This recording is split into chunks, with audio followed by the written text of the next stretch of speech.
But இன்றைக்கி வந்து மாசு அவர்கள் போய் சொன்னால் அவர் பேச்சு எந்த அளவுக்கு எடுபடும்னு எனக்கு தெரியல.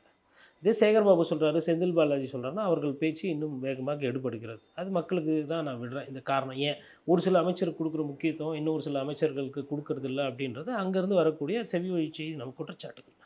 அப்போது இதை தாண்டி இவர் மேயரா இருந்தவர். மக்கள் நலன், மக்கள் நலன் அப்படின்னு பேசக்கூடிய அண்ணா வழியில நம்ம அரசியல் நடத்துறோம் அப்படின்னா, நீங்க கூட்டி கழிச்சு அவங்கள கூப்பிட்டு பார்க்கணும். இதில வந்து காவல்துறைக்கோ, அதிகாரிகளுக்கோ வேலையே கிடையாது.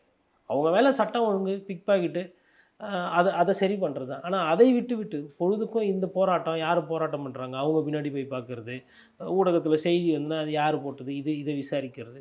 இதெல்லாம் தேவையில்லாத வேலை. அப்புறம் இப்போ ஒரு கணக்கீடு எடுக்குறாங்களாம். அ ஆட்சியினுடைய திட்டங்கள் எல்லாம் மக்களுக்கு கரெக்ட்டா போய் சேர்ந்திருக்கா அப்படின்னு சொல்லிட்டு ஒரு 44 கோடி செலவுல. அது அது எதுக்கு கணக்கெடுத்து என்ன பண்ண போறீங்க?